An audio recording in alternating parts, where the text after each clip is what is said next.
Uma kuwukuthi uphuphe isiketi sakho siphakama, siveza izinto zangasese noma sicishe sikuveze, iphupho elibi, iphupho elibi impela nje, liveza ukuthi uzoba exposed. Izinto ezifihlekile ongamelanga nje yabo ukuthi ongamelanga zivele zizovela. Ngoba uma ubheka ngokwenyama emhlabeni, uma ugqoke isiketi sakho uyihambela nje, uma kushaya umoya siphephuka, siphakama, uzwa lawo mahloni ukuthi ubani ongibonayo, ubani obhekile. Manje uma kwenzeka kanjalo emoyeni ngokwephupho, uNkulunkulu usuke ekuveza ukuthi izono zakho zizovela. Mhlampe isono sokuthi angazi phela, uyasazi isono sakho, kodwa sizovela. Ngakho uNkulunkulu uyaveza ukuthi akukho othi ukufihlile mina engakwazi ukukusa ekukhanyeni ukuthi kuvele. Ukukhanya phela kuveza kwenza ukuthi ubumnyama kuvele. Yonke into esebumnyameni iveza ukukhanya.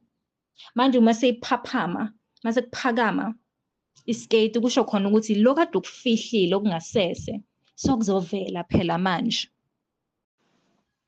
Esikhathini esiningi kuvamisile ukuthi iphupho elinjalo olokuthi uphuphe kuvela isiketi, kuvela izinto zangasese or kuphakama isiketi noma isiketi esimfishane kakhulu, kuveza esikhathini esiningi ukuthi uNkulunkulu akajabulanga ngezinto ozenzayo, akajabulile neze.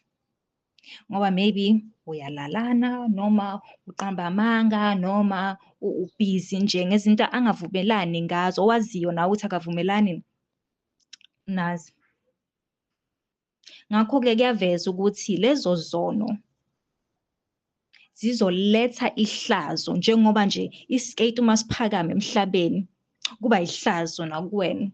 Nasemoyeni uyaveza ukuthi lokhu osukwenzile, lezi zono lezi zizovela kube ihlazo. Ngesinye isikhathi-ke kusuke isixwayiso esikuwonayo ukuthi khona izitha zakho ezifuna ukusebenzisa izono zakho against wena. Manje uNkulunkulu uthi, repenta, cela uxolo ukuthi kungabi izitha zakho ezinqobayo kunawe. Uyaxwayisa ukuthi kube wena qala ogijimayo phambili ukuthi uzokwazi ukunqoba lempi, ukuthi uzokwazi ukuxolisa, ukuthi uhlanzeke. Ngoba abanye abantu unokuthola ukuthi bayazi iy'mfihlo zakho bese bafuna ukuzisebenzisa against wena. Mhlampe bayazi ukuthi wena uke watshontsha ipeni eshop.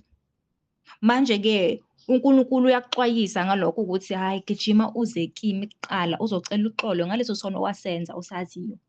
Ingoba phela uNkulunkulu uyabona ukuthi ubani nobani, ubani so and so, uplene ukuthi uyotshela amaphoyisa noma uplene ukukhipha emsebenzini, yabo, kungaba noma yini, kodwa nje ngiyazi ukuthi kusuke veza ngesixwayiso.